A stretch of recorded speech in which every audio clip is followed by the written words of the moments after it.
ശാസ്ത്രീയ ഉപനിഷത്ത് പഠനം ക്ലാസ് 261.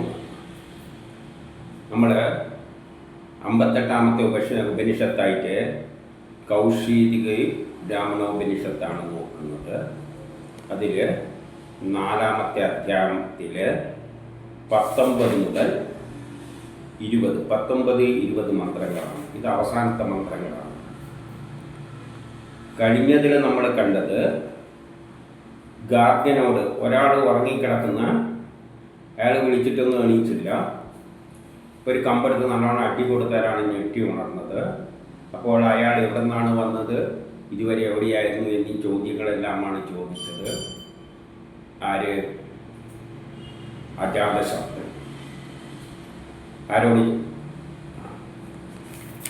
ആരോട്?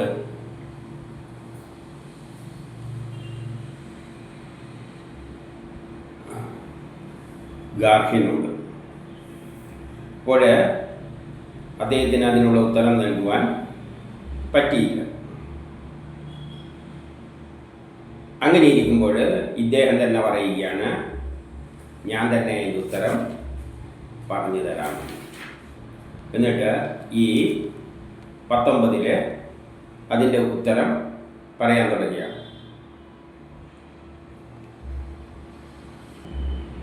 ഇപ്പം 19 എന്താണ് പറയുന്നത് നോക്കാം. ഇവൻ എവിടെ ഉറങ്ങി, എവിടെ കിടന്നു, എവിടെ നിന്ന് ഉണർന്നു, സ്ഥാനം ഏതാണ് എന്നെല്ലാം കാര്യങ്ങൾ ഞാൻ തന്നെ പറഞ്ഞുതരാം. നിങ്ങൾക്ക് മനസ്സിലായിട്ടില്ലെങ്കിൽ ഞാൻ തന്നെ പറഞ്ഞുതരാമെന്ന് അജാതശത്രു പറയുകയാണ്. അപ്പോൾ ഇവൻ ഗാഠനിദ്രയിലായിരുന്ന അവസ്ഥയിൽ ഈ ഞാൻ എന്താണ്, എവിടെയാണ്? യഥാർത്ഥത്തിൽ നമ്മൾ ഗാഠനിദ്രയിലായിരിക്കുമ്പോൾ ഞാനുണ്ടോ? ഇല്ല. ഞാനെന്ന ചിന്തയില്ല. അപ്പം ഈ ഞാൻ എവിടെ പോകുന്നു, പിന്നെ എവിടെ നിന്ന് വരുന്നു? ഇതാണ് ചോദ്യത്തിൻ്റെ അർത്ഥം. എന്താണ് ഗാഠനിദ്രയിൽ സംഭവിക്കുന്നത്? ഈ ഞാൻ എന്നതിന് എന്ത് സംഭവിക്കുന്നു? എവിടേക്ക് പോകുന്നു? ഇതാണ് ചോദ്യം. അല്ലാതെ അവൻ്റെ ശരീരമാണ് ആ വ്യക്തിയെങ്കിൽ അതവിടെ കിടക്കുന്നുണ്ട്, നേരം അവിടെ തന്നെയാണുള്ളത്. അപ്പം ശരീരമല്ലല്ലോ ഞാനെന്ന് പറയുന്നത് ഈ ഞാനെന്ന സംഗതിയാണ്. ആ സംഗതി എവിടെ പോയിരുന്നു, എവിടെ നിന്ന് വരുന്നു എന്നാണ് ചോദ്യം. അല്ലാതെ ഞാൻ ഉറങ്ങുമ്പോൾ, ഇപ്പം പ്രമോദ് ഉറങ്ങുമ്പോൾ പ്രമോദ് എവിടെയാണെന്ന് വെച്ചാൽ ആ മുറിയിലാണ് ഉറങ്ങുന്നത്. അത് ഏതർത്ഥത്തിലാണ്? പ്രമോദ് എന്നത് ഈ ശരീരമാണെങ്കിൽ ശരി, ഇവിടെയാണ് ഉറങ്ങുന്നത്. അതല്ല ചോദ്യം. പ്രമോദ് എന്ന ചിന്തയുണ്ടാക്കുന്ന ആ സംഗതി, അതാണ് ഞാൻ. ആ സമയത്ത് ഞാൻ ഇല്ല, എവിടെയോ പോയിട്ടുണ്ട്. അതെവിടെയായിരുന്നു? അപ്പോൾ അതിനുള്ള ഉത്തരമാണ് അജാതശത്രു പറയുന്നത്. ഹൃദയകമലത്തിൽ, അതായത് ഹൃദയത്തിൽ ഹിത എന്നു പേരുള്ള അനേകം നാഡികളുണ്ട്. അപ്പോൾ നമ്മളെ ഹൃദയത്തിൽ നാഡികളുടെ ഒരു കേന്ദ്രമാണ്. നാഡികൾ എന്ന് പറയുന്നത് സിഗ്നൽ സിസ്റ്റം കൈകാര്യം ചെയ്യുന്ന, നമുക്കറിയാലോ, ഒരു ഐ സി കണ്ടവരുണ്ടാവും. ഐ സിയിൽ കുറേ അതിനകത്ത് പുറത്തേക്ക് പോകുന്ന എല്ലാ വയറുകളുടെയും കണക്ഷനെല്ലാം ഐ സിയിലാണ് അധികവും വന്ന് ചേരുന്നത്. അവിടെ വെച്ചാണ് പ്രോസസ്സ് ചെയ്യുന്നത്. അതാണ് കൺട്രോളിങ് സെൻറ്റർ. അതുപോലെ ഹൃദയത്തിൽ നിന്ന് ഹിത എന്നു പേരുള്ള അനേകം നാഡികൾ ഹൃദയത്തിലുണ്ട്. അവ ഹൃദയത്തിൽ നിന്നും പുറപ്പെട്ട് ശരീരം മുഴുവൻ വ്യാപിച്ച് കിടക്കുകയാണ്. ആ നാഡികളാണ് ശരീരം മുഴുവൻ വ്യാപിച്ച് കിടക്കുന്നത്. അവയുടെ വലിപ്പം എത്രയാണെന്ന് ചോദിച്ചു കഴിഞ്ഞാൽ, ഒരു തലമുടി നാരെടുത്തിട്ട് തലമുടിയുടെ നാരിൻ്റെ അറ്റം ചെറുതായിരിക്കുമല്ലോ, അതിനെ 1000 കഷ്ണങ്ങളാക്കിയാൽ അതിൽ ഒരു കഷ്ണത്തിൻ്റെ അത്രയാണ് ഈ നാഡികളുടെ, ഹൃദയത്തിൽ നിന്നും പോകുന്ന നാഡികളുടെ വലുപ്പം. മുടിയുടെ അറ്റം ചെറുതായിരിക്കും. അതിനെ 1000 ഭാഗങ്ങളാക്കിയാൽ അതിൽ ഒരു കഷ്ണത്തിൻ്റെ അത്രയും സൂക്ഷ്മമാണ് ആ പോകുന്ന നാഡികൾ. ആ നാഡികൾ പലവിധ സൂക്ഷ്മഭാഗങ്ങളും അതിനുണ്ട്. നാഡികൾക്ക് സൂക്ഷ്മ ഭാഗങ്ങളുണ്ട്. അത് പരിപൂർണമാണ്. അതിൻ്റെ ഫങ്ഷൻ അത്രയും പൂർണ്ണമായിട്ടാണ് നിൽക്കുന്നത്. എന്തെങ്കിലും കുഴപ്പമുണ്ടെങ്കിൽ അത് ആ പ്രവർത്തനങ്ങൾക്ക് ബാധിക്കും. നമ്മൾ ഒരു വയർ, ബൾബിലേക്ക് പോകുന്ന ഒരു വയർ നേരിയതാണ്, പൊതുവെ നേരിയതാണ്, അല്ലാതെ ഈ നാഡിയായിട്ട് ബന്ധപ്പെട്ടത്. അത് പൊട്ടിപ്പോയാൽ എന്ത് പറ്റും? ലൈറ്റ് കത്തില്ല. അതുമാതിരി എന്തെങ്കിലും ഒരു പാളിച്ച ഉണ്ടെങ്കിൽ അപ്പോൾ അതിലൊരിക്കലും പാളിച്ച ഉണ്ടാവില്ല, അത് പൂർണ്ണമാണ് ആ വയർ. അതിന് എന്തെങ്കിലും പാളിച്ച വന്നു പോയാൽ പിന്നെ ആ വയർ സിസ്റ്റം വർക്ക് ചെയ്യില്ല. അവയിൽ വെളുപ്പ്, ചുവപ്പ്, മഞ്ഞ, കറുപ്പ് നിറങ്ങളുണ്ട്. അതിൻ്റെ അകത്ത് തന്നെ വെളുപ്പ്, ചുവപ്പ്, മഞ്ഞ, കറുപ്പ് നിറങ്ങളുണ്ട്. അപ്പം നിറങ്ങൾ എന്ന് പറയുമ്പോൾ അതിൻ്റെ സിഗ്നൽ സിസ്റ്റമാണ്. അതിൽ ഇത്രയും നിറങ്ങളുള്ള സിഗ്നൽ നിറം എന്ന് പറയുമ്പോൾ വേവാണ്. വെളിച്ചം, ചുവപ്പ് വെളിച്ചം, അതിൻ്റെ വേവ് ലെങ്ത്തിൽ വ്യത്യാസമുണ്ട്. ആ തരത്തിൽ ഇതിനെയും കാണണം. ഉറങ്ങുന്ന അവസ്ഥയിൽ, അതായത് ഗാഠമായി ഉറങ്ങുന്ന അവസ്ഥയിൽ ആ വ്യക്തി ആ നാഡിയിൽ ലയിച്ചിരിക്കുന്നു. ഹൃദയത്തിലുള്ള നാഡിയിൽ ലയിച്ചിരിക്കുകയാണ് ആ വ്യക്തി. അപ്പോൾ ആ അടി കൊടുത്തപ്പോൾ ഉറങ്ങി ഉറക്കത്തിൽ നിന്നും ഞെട്ടി ഉണർന്ന വ്യക്തി എവിടെയാണ്? ആ വ്യക്തി എവിടെയാണ്? ശരീരത്തെ പറ്റിയല്ല, ശരീരം അങ്ങേരല്ല. അങ്ങേരെന്ന് പറയുന്നത് ഞാനെന്ന ചിന്തയുള്ള ആ വ്യക്തിയാണ്. അതെവിടെയാണുള്ളത്? ഹൃദയത്തിൽ, ആ നാഡികളിൽ റെസ്റ്റ് എടുക്കുകയാണ്. നമ്മളിപ്പോൾ റേഡിയോ ഓണാക്കി കഴിഞ്ഞാൽ എല്ലാത്തിലും സ്പീക്കറിൽ എല്ലായിടത്തും അതിൻ്റെ വൈദ്യുതി എത്തുന്നുണ്ട്. ഓഫാക്കിയാലോ എല്ലാം തിരിച്ച് എവിടെയായിരിക്കും? ബാറ്ററിയിലായിരിക്കും. അതുപോലെ നാഡികളിലൂടെ പ്രവർത്തിപ്പിക്കുന്ന എല്ലാ അവയവങ്ങളെയും പ്രവർത്തിപ്പിക്കുന്ന എല്ലാ സിഗ്നൽ സിസ്റ്റവും, ഞാനെന്ന ചിന്തയുണ്ടാക്കുന്ന സിഗ്നൽ എല്ലാം എവിടെയാണുള്ളത്? ആ ഹൃദയത്തിലാണ് കേന്ദ്രീകരിച്ചിരിക്കുന്നത്. സുഷുപ്തിയുടെ അവസ്ഥയിലും സ്വപ്നം കാണാത്തപ്പോഴും പ്രാണനിൽ വ്യക്തി ലയിച്ചിരിക്കുന്നു. അപ്പോൾ അവിടെയാണ് പ്രാണൻ. ആ പ്രാണനിൽ ആ വ്യക്തി, ഞാനെന്ന വ്യക്തി ഹൃദയത്തിൽ ലയിച്ചിരിക്കുകയാണ്. അപ്പോൾ വാക്കിന് സർവനാമങ്ങൾ സഹിതം, വാക്കെന്ന് പറയുമ്പോൾ നമ്മൾ ഓരോ വസ്തുവിനെ ചക്ക, മാങ്ങ എന്നെല്ലാം പറയുമ്പോൾ അതിൻ്റെ പേര് വെച്ചിട്ടാണല്ലോ നമ്മൾ സംസാരിക്കുമ്പോൾ ഓരോ വസ്തുവിന് നാമമുണ്ട്. ആ എല്ലാ നാമങ്ങൾ സഹിതവും നേത്രം, എല്ലാ രൂപങ്ങളും, നേത്രത്തിലാണ് രൂപം തിരിച്ചറിയുന്നത്. ചെവി സർവശബ്ദങ്ങൾ സഹിതവും പ്രാണനിൽ സ്ഥിതി ചെയ്യുന്നു. അതായത് ഇത് ഫങ്ഷൻ ചെയ്യുന്ന ആ സിസ്റ്റം, സിഗ്നൽ സിസ്റ്റം ഹൃദയത്തിൽ സ്ഥിതി ചെയ്യുന്നു. ആ നാഡിയിൽ നിന്ന് സന്ദേശം കണ്ണിലെത്തുമ്പോഴാണ് സന്ദേശം കണ്ണിലേക്ക് നോക്കാൻ വേണ്ടി പറയുകയും നോക്കിക്കഴിഞ്ഞതിനെ തിരിച്ചിങ്ങോട്ടേക്ക് വല്ലതും കൊണ്ടുപോകും. ഉറങ്ങുന്ന സമയത്ത് ഇവ തമ്മിൽ കമ്മ്യൂണിക്കേഷൻ സിസ്റ്റം ഇല്ല. അതിനാണ് ആ സിഗ്നൽ സിസ്റ്റമാണ് എന്താകുന്നത്? ഹൃദയത്തിലേക്ക് അവയവമുണ്ട്. അവയവം എന്ന് പറഞ്ഞാൽ ശരീരമാണ്. അതിൻ്റെ അകത്തുള്ള സിഗ്നൽ സിസ്റ്റമാണ് അതിനെ ആക്ടിവേറ്റ് ചെയ്യുന്നത്, പ്രാണനിൽ സ്ഥിതി ചെയ്യുന്നു. മനുഷ്യൻ ഉണരുമ്പോൾ എന്ത് സംഭവിക്കുന്നു?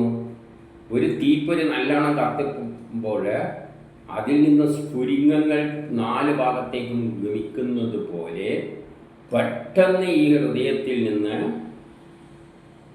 പ്രാണനാകുന്ന ആത്മാവിൽ നിന്നും സർവ ഇന്ദ്രിയങ്ങളും, കണ്ണിനെ പ്രവർത്തിക്കുന്ന സിഗ്നൽ സിസ്റ്റം ആക്റ്റീവായിട്ട് കണ്ണിലെത്തും. നമുക്കറിയാലോ, പ്ലഗിലാണ് ഉപകരണം കുത്തിയിരിക്കുന്നത്. റേഡിയോ ആയിക്കോട്ടെ, കമ്പ്യൂട്ടർ ആയിക്കോട്ടെ, ആ സ്വിച്ച് വരുമ്പോഴേക്ക് എല്ലാം ആക്റ്റീവായി. അതിന് സമയം എത്രയുണ്ടോ എന്ന് ചോദിച്ചു കഴിഞ്ഞാൽ ഒന്നുമില്ല, വളരെ ചെറിയ സമയമാണ്. പെട്ടെന്നത് തീപ്പൊരിയെന്ന് മറ്റേത് പാടുന്നത് പോലെ എല്ലാ അവയവങ്ങളിലേക്കും സിഗ്നൽ ആക്ടിവേറ്റ് ചെയ്യും. നമ്മൾ ഓഫാക്കി കഴിഞ്ഞാൽ എല്ലാം പോയി. സ്വിച്ച് ഇടുമ്പോഴേക്ക് കമ്പ്യൂട്ടറിൻ്റെ എല്ലാ ഭാഗങ്ങളും ആക്ടിവേറ്റ് ആകുക ഒറ്റയടിക്ക്. അതുപോലെ കണ്ണിൻ്റെയിലേക്കുള്ള സിഗ്നൽ സിസ്റ്റം, നാഡികളിലൂടെ അവബന്ധം, ആത്മാവിൽ നിന്ന് സർവ്വ ഇന്ദ്രിയങ്ങളും അവരവരുടെ സ്ഥാനങ്ങളിലേക്ക് ഗമിക്കുന്നു. പെട്ടെന്ന് അവ എവിടെയാണോ ഫങ്ഷൻ ചെയ്യേണ്ടത്, കണ്ണിലേക്ക് വരുന്ന നാഡീവ്യൂഹത്തിൻ്റെ സിഗ്നൽ സിസ്റ്റം കണ്ണിലേക്ക് ആക്ടിവേറ്റ് ചെയ്യും, ചെവിയിലേക്കുള്ളത് ചെവിയിൽ, വായിലേക്കുള്ളത് വായിൽ, എല്ലാം അതാതിൻ്റെ സ്ഥാനത്ത് എത്തിച്ചേരുന്നു. അപ്പോൾ എവിടെ നിന്നാണ് ഇതെല്ലാം വരുന്നത്? ഹൃദയത്തിൽ നിന്നാണ് ഞാൻ ഉത്ഭവിക്കുന്നതും ബാക്കിയുള്ള എല്ലായിടത്തും വ്യാപിക്കുന്നത്. അപ്പോൾ ഈ ഞാൻ എവിടെ നിന്നാണ് വരുന്നതെന്നാണ് ചോദിച്ചിരിക്കുന്നത്, അല്ലാതെ ഈ ശരീരം എവിടെ കിടക്കുന്നതെന്നല്ല. ശരീരം എവിടെ കിടക്കുന്നുണ്ട്. അപ്പോൾ ഞാനെന്നത് നമ്മളിലുള്ള ആത്മാവാണ്, ഞാനെന്ന ചിന്തയാണ്, അല്ലാതെ ശരീരമല്ല. നമ്മൾ ഉത്തരം പറയുക പ്രമോദ് എവിടെയാണ് കിടക്കുന്നത്, ഉറപ്പ് ഇതുവരെ അടിച്ചെണീപ്പിച്ചിട്ട് പ്രമോദ് എവിടെയായിരുന്നു, ആ കട്ടുമല്ലല്ലേ കിടക്കുന്നത്, ഇപ്പം ചോദിക്കാൻ എന്തിരിക്കുന്നതെന്നാണ്. അപ്പം അതല്ല അവരുടെ ചോദ്യം. ഞാൻ ഗാഠനിദ്രയിൽ എവിടെയായിരുന്നു? അപ്പോഴവയുടെ അധിഷ്ഠാതാവായ അഗ്നി മുതലായ ദേവതകൾ പ്രാണനിൽ നിന്നും പ്രത്യക്ഷപ്പെട്ട് നാനാദി സർവ വിഷയങ്ങളെയും പ്രകടമാക്കും. അപ്പോഴേക്ക് അതിൻ്റെ കൂടെ അഗ്നി വരും. എന്ത്? ഊർജം, സിഗ്നൽ സിസ്റ്റം. ഊർജം ആക്ടിവേറ്റ് ആയിട്ട് അവ എന്ത് ചെയ്യും? എല്ലാ അവയവങ്ങളെയും, ഊർജം ഉണ്ടെങ്കിലല്ലേ വർക്ക് ചെയ്യും. അപ്പോൾ അഗ്നി പോലെയുള്ള ദേവതകളെല്ലാം അപ്പോൾ ആക്ടിവേറ്റ് ആകും. ക്ഷുരകൻ തൻ്റെ കത്തി ഒരു പെട്ടിയിലിട്ട് വെച്ചിരിക്കുന്നത് പോലെ മനുഷ്യൻ്റെ പെരുവിരലിന് സമാനമായ അത്രയും വലിപ്പമുള്ള പുരുഷാകൃതിയിലുള്ള എന്നിലുള്ള പുരുഷനായ ഈശ്വരൻ ഹൃദയത്തിൽ നിവസിക്കുന്നു. അപ്പം ഹൃദയത്തിൽ ഒരു പെരുവിരലിൻ്റെ അത്രം അവസ്ഥയിൽ ഈശ്വരനാകുന്ന ആ പരമാത്മാവും അവിടെയുണ്ട്. ആ ഹൃദയത്തിൽ തന്നെ എന്തുണ്ട്? ഒരു പെരുവിരലിൻ്റെ അത്ര വലുപ്പമുള്ള ഏരിയയിൽ ഈ ആത്മാവ്, പരമാത്മാവ് എന്ന് പറയുന്ന ഈശ്വരൻ അവിടെ സ്ഥിതി ചെയ്യുന്നുണ്ട്. അരണിയിൽ അഗ്നി നിഗൂഢമായിരിക്കുന്നത് പോലെ, ഒരരണി കടയുമ്പോൾ അതിനകത്ത് അഗ്നിയുണ്ട്, അതാണ് വെളിയിലേക്ക് വരുന്നത്. അതുപോലെ ഈ ശരീരത്തിൽ ആത്മാവ് നഖശിഖാന്തം സർവത്ര അപ്രത്യക്ഷമായ രൂപത്തിൽ നിലകൊള്ളുന്നു. അതാ ശരീരത്തിലാണുള്ളതെങ്കിലും ആ ആത്മാവ് നമ്മുടെ ശരീരം മുഴുവൻ വ്യാപിച്ചു കിടക്കുന്നുണ്ട്. നഖശിഖാന്തം അത് വ്യാപിച്ചു കിടക്കുന്നുണ്ട്. ഏത്? പ്രത്യക്ഷമാണ്, നമുക്ക് കാണാൻ പറ്റില്ല, അപ്രത്യക്ഷമായ രൂപത്തിൽ അത് നിലനിൽക്കുന്നുണ്ട്. അപ്പം ശരീരത്തിൽ ഈശ്വരനുണ്ട്, നമ്മളെ നിയന്ത്രിക്കുന്ന സിഗ്നൽ സിസ്റ്റമുണ്ട്. അതാണ് ഇന്ദ്രിയങ്ങളെയെല്ലാം ആക്ടിവേറ്റ് ചെയ്യുന്നത്. ഇനി 20, ഒരു നല്ല ധനവാന്റെ ആശ്രിതർ അയാളെ അനുസരിക്കുന്നത് പോലെ, ഒരു നല്ല ധനവാൻ എല്ലാവരെയും സഹായിക്കുന്ന ഒരു പണക്കാരനാണെങ്കിൽ അയാളെ ആശ്രയിക്കുന്ന ആളെല്ലാം എന്ത് ചെയ്യും? അവരെ അനുസരിക്കുന്നത് പോലെ വാക്കുമായ പോലെയുള്ള സകല ഇന്ദ്രിയങ്ങളാകുന്ന പ്രാണൻ ദേഹത്തിൽ സ്ഥിതി ചെയ്യുന്ന ആത്മാവിനെ അനുഗമിക്കുന്നു. ഓരോ ആശ്രയിക്കുന്ന ഒരാൾ ധനവാനെ അയാളെ സഹായിക്കുക. അപ്പോൾ അയാളെപ്പോഴും ആശ്രയിച്ചുകൊണ്ടിരിക്കുന്നത് പോലെ നമ്മുടെ സകല ഇന്ദ്രിയങ്ങൾ എന്ന് പറഞ്ഞാൽ കണ്ണ്, മൂക്ക്, എല്ലാ അവയവങ്ങളുടെ സിസ്റ്റംസും അകത്തുള്ള ആത്മാവിനെ അനുസരിക്കുന്നു. ഒരു ചിപ്പിൻ്റെ അല്ലെങ്കിൽ പ്രോസസ്സറിൻ്റെ അകത്താണ് ആ ഉപകരണങ്ങളുടെ എല്ലാ പ്രവർത്തനവും നിയന്ത്രിക്കപ്പെടുന്നത്. ഒരു കമ്പ്യൂട്ടറിലെ ചിപ്പാണ് ആ ഉപകരണത്തെ മുഴുവൻ, അതിൻ്റെ അകത്തുള്ള കമ്പ്യൂട്ടറിലെ എല്ലാ ഭാഗങ്ങളെയും പ്രവർത്തിപ്പിക്കുന്നത്. അല്ലെങ്കിൽ അവയെല്ലാം ഈ ചിപ്പിലെ സന്ദേശങ്ങളനുസരിച്ചാണ് വർക്ക് ചെയ്യുന്നത്. അതുപോലെ നമ്മൾ ആത്മാവ് എന്നതൊരു പ്ലാനാണ്. ആ പ്ലാൻ ഹൃദയത്തിലുണ്ട്. ആ പ്ലാൻ അനുസരിച്ചാണ് നമ്മളെ കണ്ണുകളും എല്ലാ അവയവങ്ങളും അതിനെ അനുസരിച്ചുകൊണ്ടാണ് പോകുന്നത്. അതിനെ അനുഗമിക്കുകയാണ്. എന്താണ് ആ ചിപ്പിൻ്റെ നിർദ്ദേശം, അതുപോലെയാണ് കമ്പ്യൂട്ടറിൻ്റെ എല്ലാ ഭാഗങ്ങളും പ്രവർത്തിക്കുക. അതുപോലെ തന്നെ നമ്മളെ ഹൃദയത്തിലുള്ള ജീവാത്മാവിൻ്റെ ആ പ്ലാൻ അനുസരിച്ചാണ് എല്ലാ അവയവങ്ങളും പ്രവർത്തിക്കുക.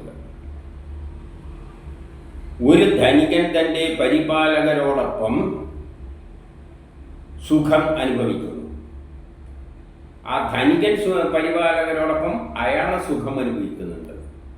പരിചാരകരോ ആ ധനികന്റെ ധനത്തെ അനുഭവിക്കുകയും ചെയ്യുന്നു. ധനികൻ അദ്ദേഹത്തിൻ്റെ പണത്തിൻ്റെ സഹായത്താൽ പരിചാരകരോടൊപ്പം സുഖം അനുഭവിക്കുന്നു. പരിചാരകർ അദ്ദേഹത്തിൻ്റെ ധനത്തെയാണ് അനുഭവിക്കുന്നത്.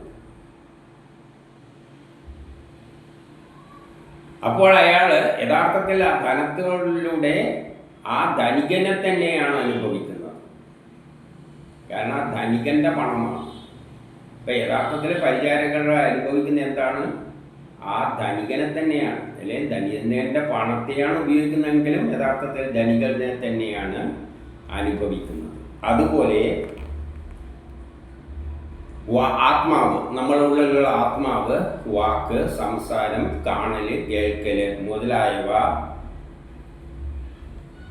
മുതലായവയിലൂടെ അവയുടെ ഫലങ്ങളെ അനുഭവിക്കുന്നുണ്ട്. നമ്മളെ ആത്മാവും ഫലത്തെ അനുഭവിക്കുന്നുണ്ട്. കണ്ണ്, മൂക്ക്, കാണുക, കേൾക്കുക, ഇതിൻ്റെ എന്നിട്ടെല്ലാം ആ സുഖം എല്ലാം അനുഭവിക്കും. നല്ലത് കാണുമ്പോൾ ഒരു സന്തോഷം, അതെല്ലാം ആത്മാവ് അനുഭവിക്കുന്നുണ്ട്. അതേസമയം തന്നെ വാക്ക് മൂലമായ എല്ലാ അവയവങ്ങളും ആത്മാവിനെ അനുഭവിക്കുന്നുണ്ട്. ആ ആത്മാവിൻ്റെ ഇതിലാണ് എല്ലാ കണ്ണും മൂക്കും എല്ലാം വർക്ക് ചെയ്യുന്നത്. അതുകൊണ്ട് കണ്ണും മൂക്കും എല്ലാം അനുഭവിക്കുന്നത് എന്തിനു തന്നെയാണ്? ആ ആത്മാവിനെ തന്നെയാണ് അനുഭവിക്കുന്നത്. എന്നിട്ട് പറയാണ് ദേവരാജാവായ ഇന്ദ്രൻ. ഇന്ദ്രൻ എന്ന് പറയുമ്പോൾ എല്ലാത്തിനെയും ഏകോപിപ്പിക്കുന്ന ശക്തിയാണ്. എന്ത് കർമ്മം ചെയ്യുമ്പോൾ അതിനെ ഏകോപിപ്പിക്കുന്ന ശക്തി. അങ്ങനെ വരുമ്പോൾ ഒരു സാമ്പാറുകൾ ഉണ്ടാക്കുമ്പോൾ നമ്മളെ കർമ്മത്തെ ഏകോപിപ്പിക്കുന്ന ആരാണ്? നമ്മളെ കയ്യും കാലും എല്ലാം. നമ്മളവിടെ പോയിട്ട് വെണ്ടക്കം മുറിച്ച് എല്ലാം ഏകോപിപ്പിക്കുന്നു. അപ്പോൾ ഇന്ദ്രൻ എന്ന് പറയുന്നത് നമ്മളെ ഇന്ദ്രിയങ്ങൾ തന്നെയാണ്, ഇന്ദ്രിയങ്ങളുമാണ്. ഇപ്പം ദേവരാജാവായ ഇന്ദ്രൻ ആത്മാവിനെ അറിയുന്നത് വരെ, ഈ ഉള്ളിലുള്ള ഒരു ആത്മാവാണ് എന്നെ കൊണ്ട് ഇതെല്ലാം ചെയ്യിക്കുന്നത് എന്ന് ഇന്ദ്രൻ, അതായത് ഇന്ദ്രിയങ്ങൾ അറിയുന്നത് വരെ ദൈത്യന്മാരിൽ നിന്നുമുള്ള പരാജയം അനുഭവിക്കേണ്ടതായി വരുന്നു. ആ ഉള്ളിലുള്ള ആത്മാവിനെ അറിയുന്നത് വരെ ഈ ഇന്ദ്രിയങ്ങൾക്കെല്ലാം പരാജയമാണ് ദൈത്യന്മാരിൽ നിന്ന്. കാരണം അവൻ ഞാനാണ് എല്ലാം എന്ന് വെച്ച് പ്രവർത്തിച്ചു കഴിഞ്ഞാൽ കാര്യമൊന്നും നടക്കാൻ പോകുന്നില്ല. നമ്മളെ കണ്ണുകൾക്ക് കാണുന്നതിന് ഒരു ലിമിറ്റുണ്ട്, കൈക്ക് ചെയ്യാൻ പറ്റുന്നതിന് ഒരു ലിമിറ്റുണ്ട്. അതിനെക്കാട്ടി ശക്തിയുള്ള ഒരുത്തം വരികയാണെങ്കിൽ ഈ കൈ എൻ്റെ കൈ അടിച്ചോടിക്കും. എനിക്ക് ശക്തിയുടെ കാവണ്ടി അടിക്കും. പറ്റില്ലെങ്കിൽ അവനാണ് ശക്തിയെങ്കിൽ എൻ്റെ കൈനെ അടിച്ചു തീർക്കും. ഇപ്പം കണ്ണ്, കാല്, മൂക്ക്, ചെവി ഇതിനെല്ലാം എന്തുണ്ട്? ഒരു ലിമിറ്റേഷനുണ്ട്. അപ്പം ആ ആത്മാവാണ് എന്നെ കൊണ്ട് ഇതെല്ലാം ചെയ്യിപ്പിക്കുന്നത് എന്ന് മനസ്സിലാക്കിയിട്ടില്ലെങ്കിൽ ഓരോ സമയവും നമ്മൾ തോൽക്കുമ്പോൾ നമ്മൾ നിരാശരായിത്തീരുന്നു. ദൈത്യന്മാരുടെ മുമ്പിൽ നമ്മൾ പരാജയപ്പെടും. കാരണം നമ്മളെ കണ്ണിന്, ഇന്ദ്രിയങ്ങൾക്കെല്ലാം ഒരു ലിമിറ്റേഷൻ ഉണ്ട്. അതിൻ്റെ അപ്പുറം അവർക്ക് പോകാൻ പറ്റില്ല. അപ്പോൾ ഇന്ദ്രൻ ആദ്യം തോറ്റു. എത്ര വരെ? ഉള്ളിലുള്ള ആത്മാവിനെ തിരിച്ചറിയുന്നത് വരെ. എന്നാൽ ആത്മാവിനെ അറിഞ്ഞതോടുകൂടി അദ്ദേഹം ദൈത്യന്മാരെയെല്ലാം സംഹരിച്ചു. അപ്പം ആത്മാവാണ് ഈ എന്നെ കൊണ്ട് ഇതെല്ലാം ചെയ്യിപ്പിക്കുന്നത് എന്ന് മനസ്സിലാക്കി കഴിഞ്ഞാൽ പിന്നെ നമുക്കെന്തില്ല, ജയം തോൽവിയെ പറ്റിയുള്ള കാര്യം ചിന്തിക്കേണ്ട ആവശ്യമില്ല. അതെല്ലാം ആത്മാവിൻ്റെ ജയിപ്പിക്കുന്നത്. പിന്നെ എനിക്കെന്തിനാണ് അതിനെപ്പറ്റി ചിന്തിക്കുന്നത്?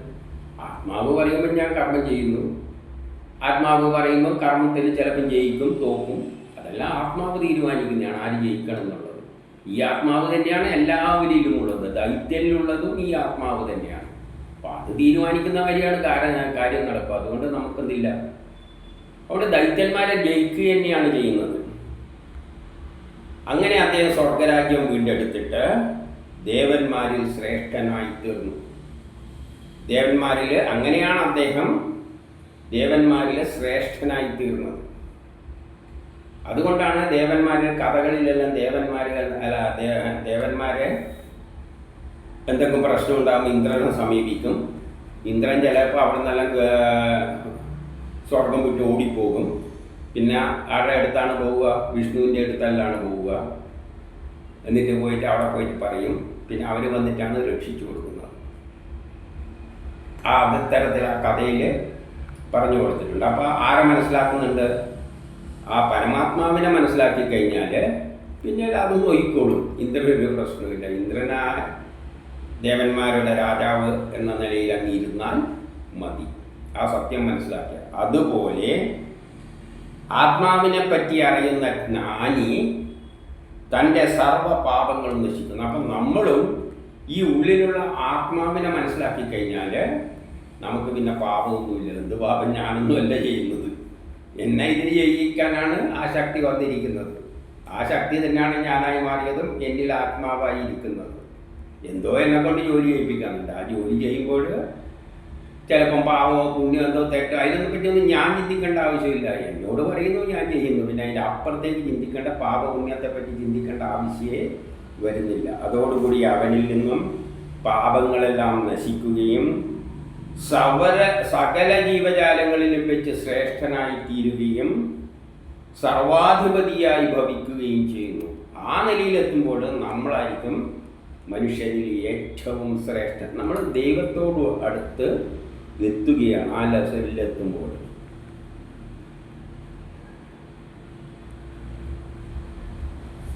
അതോടുകൂടി ഏറ്റവും ജീവജാലങ്ങളിൽ ഏറ്റവും ശ്രേഷ്ഠനമായ വ്യക്തിയായി മാറും മനുഷ്യർ.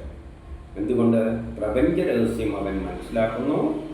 അവൻ്റെ പിന്നിലൊരു ശക്തിയുണ്ട്, അതാണ് ഇതെല്ലാം ചെയ്യിക്കുന്നത് എന്ന് മനസ്സിലാക്കുമ്പോൾ പിന്നെ അവനെല്ലാ ജ്ഞാനവും തികഞ്ഞവനാണ്. അവനെല്ലാ ജ്ഞാനവും നേടിക്കഴിഞ്ഞു. അപ്പോഴവന് എല്ലാ ഫലങ്ങളും, മുമ്പ് പറഞ്ഞ എല്ലാതരം സൗഭാഗ്യങ്ങളും അവന് ലഭിക്കും. സൗഭാഗ്യം ലഭിക്കുന്നു പറഞ്ഞാൽ അവൻ ബ്രഹ്മസമാനമായി മാറുകയാണ്. പിന്നെ അവനൊന്നും ലഭിക്കേണ്ട ആവശ്യമില്ല. അവൻ തന്നെയാണ് ഈ പ്രപഞ്ചം എന്ന അവസ്ഥയിലേക്ക് മാറും. അതോടുകൂടി ഈ ഉപനിഷത്ത് അവസാനിക്കുകയാണ്.